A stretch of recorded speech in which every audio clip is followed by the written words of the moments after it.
School में fancy dress competition था और एक मासूम सी बच्ची को परी बनकर जाना था।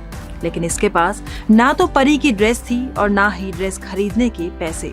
तो माँ ने अपनी बच्ची को एक प्लेन साड़ी पहनाकर और थर्माकोल के पंख लगाकर स्कूल भेज दिया। अब स्कूल में कई लड़कियां सफेद रंग के गाउन में तैयार होकर आईं, जो बहुत सुंदर लग रही थी। मगर एक काले रंग की बच्ची जो साड़ी पहने और पंख लगाए परी बनकर आई थी, वो कभी उन सभी परियों को देख रही थी तो कभी अपने आप को देख रही थी। मगर फिर भी हिम्मत कर वो स्टेज पर चढ़ी और जैसे ही वो बच्ची स्टेज पर चढ़ी, वैसे ही नीचे बैठे स्कूल के सभी बच्चे उसे काली परी कहकर बुलाने लगे और साथ ही हंसने भी लगे। यहाँ तक कि वहां मौजूद टीचर्स भी मुंह दबाकर हंसने लगी। क्या बीती होगी उस बच्ची के मन में? क्या इस वाक्य के बाद कभी वो अपनी जिंदगी में स्टेज पर चढ़ पाती, या फिर अपने बेहद काले रंग की वजह से और लोगों द्वारा उसे दिन भर चिढ़ाए जाने के कारण क्या वो अपनी जिंदगी में आगे कुछ कर पाती? तो इसका जवाब है बिल्कुल कर पाती, क्योंकि जिन लोगों के इरादे मजबूत होते हैं उन्हें समाज के कोई भी ताने रोक नहीं सकते।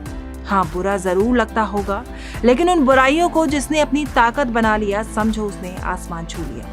जिनकी हम बात कर रहे हैं वो इंडियन रिहाना के नाम से देश विदेश में प्रसिद्ध है। छत्तीसगढ़ के जशपुर जिले के पिरई गांव में जन्मी एक बच्ची, जिसका रंग इतना काला था कि लोग उसकी बाहरी त्वचा के कारण उसके मन के सुंदरता को कभी नहीं भाप पाए। कभी उसे काली बोला गया तो कभी राह चलते लोगों ने उसे बदसूरत बोला, मगर वो रुकी नहीं। इस खूबसूरत लड़की का नाम है रेनू कुजूर, जो अपनी कड़ी मेहनत से बनी रेने कुजूर।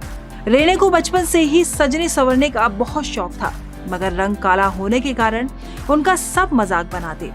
स्कूल में भी जब फैंसी ड्रेस कंपटीशन के दौरान रेने को काली परी बोला गया तो उसके बाद से रेने कभी स्कूल के स्टेज पर नहीं चढ़ी। लेकिन अपने आप को रेने ने इतना काबिल बनाया कि उन्होंने इसके बाद सीधे पेरिस के फैशन वीक में वॉक किया।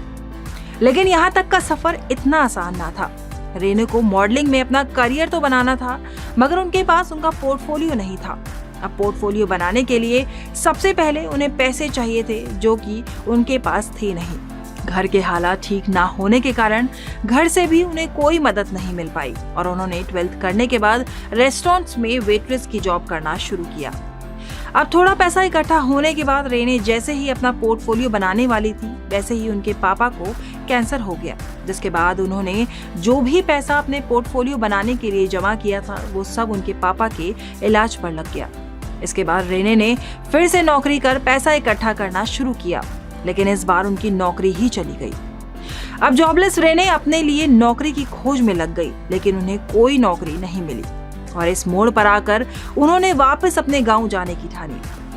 काफी दिन अपने गांव में रहने के बाद उनकी माँ ने पूछा कि वापस क्यों नहीं जा रही, तो उन्होंने बताया कि उनके पास अब कोई नौकरी नहीं है, वो अब गांव में ही रहेंगी।